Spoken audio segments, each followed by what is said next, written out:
was an early Monday morning, and it's going to be a long day at work because last Friday, I called in sick because I was recovering from the hangover I had on Thursday night, after my friends forced me to a club to celebrate one of ours, who just got promoted at work.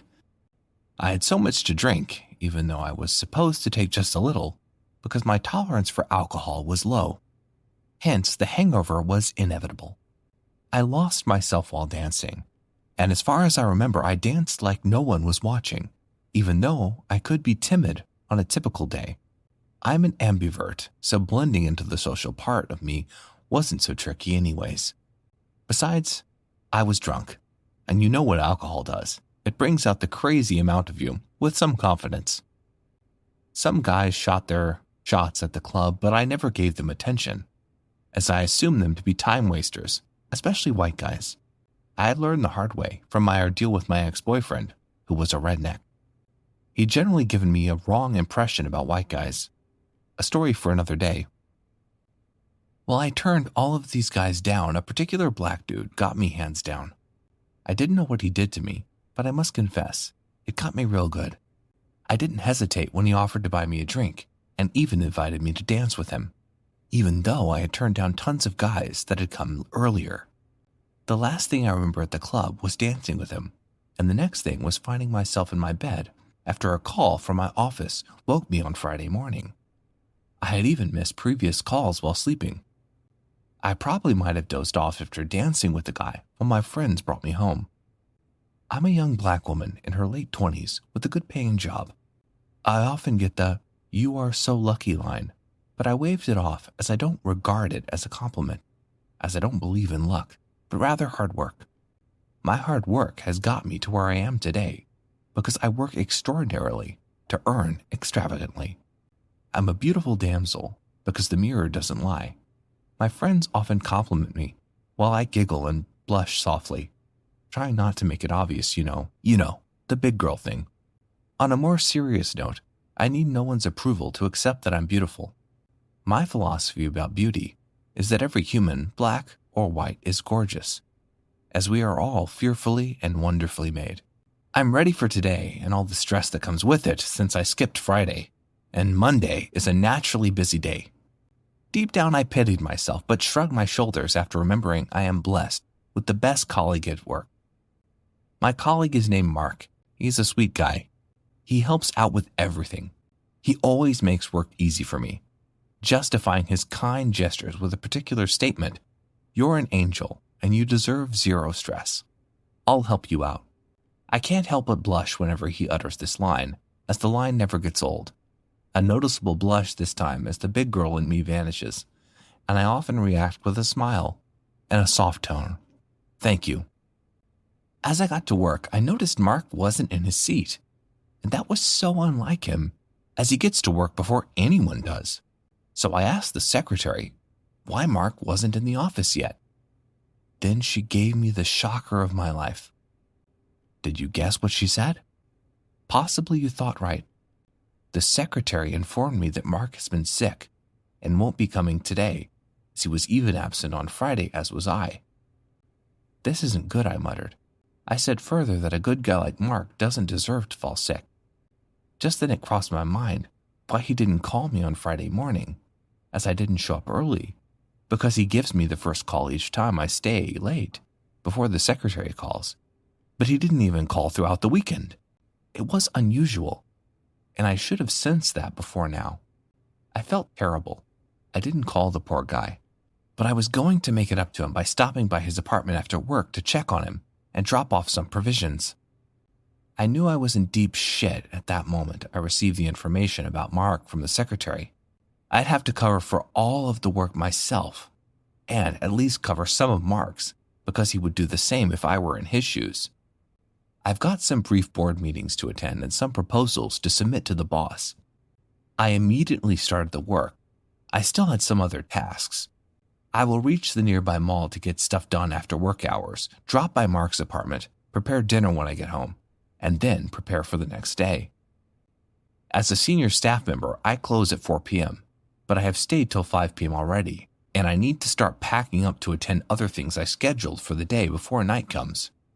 I will cover the rest tomorrow, I will cover the rest tomorrow since I listened to the urgent and important ones already, I said to myself as I dashed out of the office.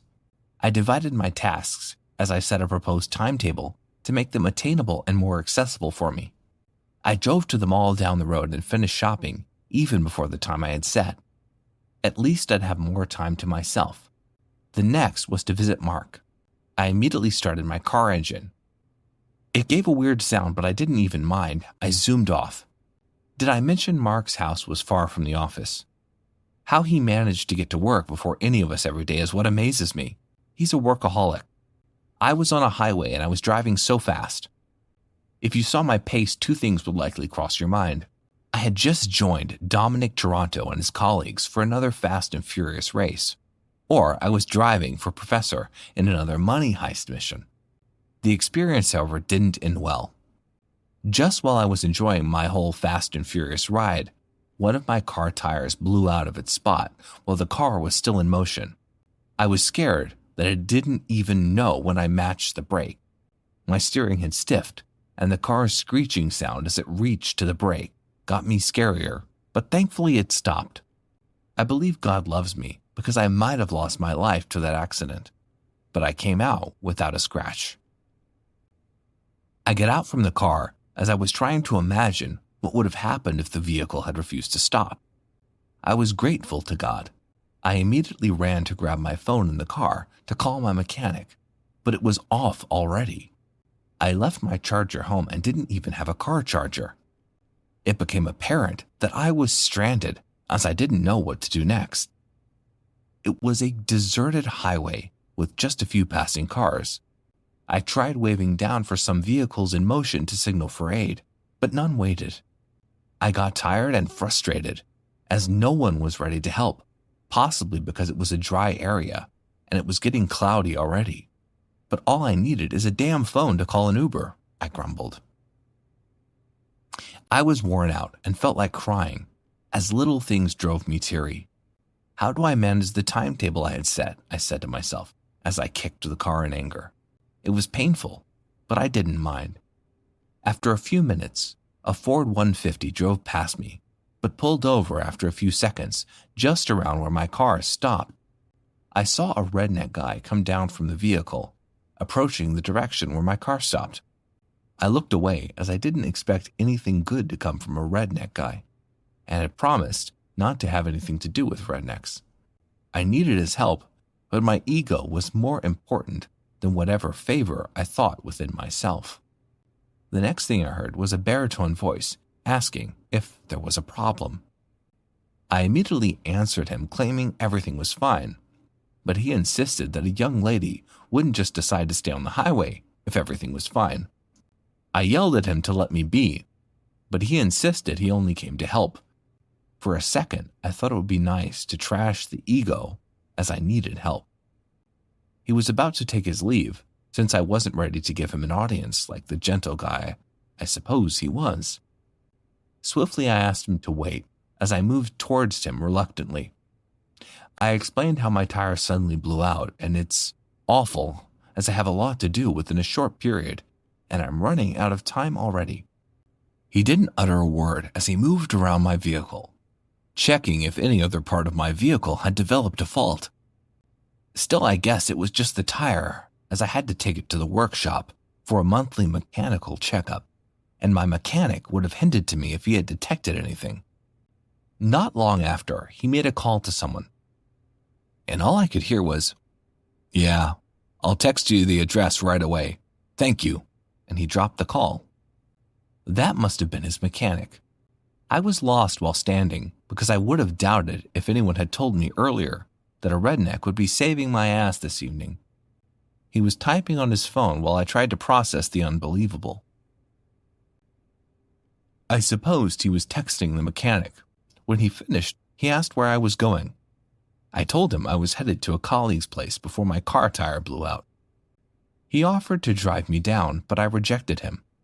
As I shouldn't stress further, he insisted, so I hopped in his car. While in the car, he asked if I had the means to get home once I left my colleagues, or if I'd be staying over at his place. I told him I was only going to check on him as he was sick, and as well deliver the stuff I had got him. I won't be staying long as it's already getting late, and I have to prepare for work tomorrow. I told him I was only going to check on him as he was sick, and as well deliver the stuff I got him, and I won't be staying long as it's getting late already and I have to prepare for work tomorrow, but told him I'd sort myself and thanked him. Then he said if that's the case, he will wait to take me home since he's free. Trust me, I insisted it won't be necessary, but he was obstinate. It didn't seem like he was ready to succumb, so I gave in instead. We got to Mark's apartment and I met him in the living room. I sharply asked that he forgives me for not calling or checking on him during the time as I didn't know he was sick. I told him about what I encountered on my way to his place and explained how God had sent one redneck guy to my aid. I told him he was outside and needed to start going, so I didn't delay the new guy further. Mark thanked me for the stuff I got him and assured me he would resume the following day. I dashed out and made my way to where the guy parked. He drove to a restaurant and got me a takeaway meal while I stayed in the car. He said I must be famished and exhausted to cook when I get home. He later drove to my house as I directed him at every junction. He possibly hadn't been to my area before. He looked too expensive for my hood even though my hood isn't rotten anyways. He dropped me at my entrance. I was surprised, although the moment we were in the car, he didn't even ask for my name or phone number, at least as compensation for the favor he rendered. I thanked him profusely, as I was amused at such a kind gesture. I asked if he would come in for a drink, but he refused as he said he had to catch up with friends at the bar because it was around 8 p.m. already. When he was about to go, he told me my car was safe as it had been towed to his mechanic's workshop, who gave him the update when I was still with Mark. I was ecstatic. I was about to ask how to locate the mechanic, but he cut in before I could ask for the time I resumed work daily. I didn't hesitate to reply, at 8 a.m.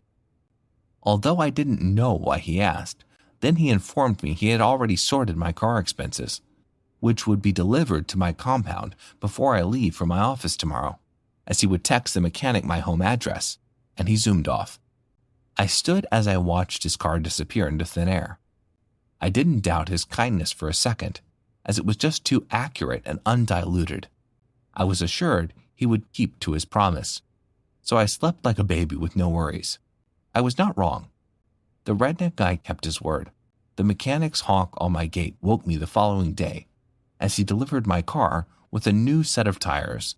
Just one tire blew out, but I guess the redneck must have paid for 4 replacements. I was astonished, more dumbfounded, but I tried to package up so the mechanic didn't see the expression on my face. When I asked the mechanic for his number, he told me he had already given him a stern warning not to release it, as he thought I might want to thank him. However, he sent a short note in a paper which reads thus: I pulled over yesterday because you're a beautiful black woman who doesn't deserve to be in distress. And it was an honor I was able to help in my little way. That day, the redneck guy changed my perceptions about white guys. He taught me most nicely and quickly that not all rednecks are racists. On that note, I understood the fact that kindness is more about personality and less about color.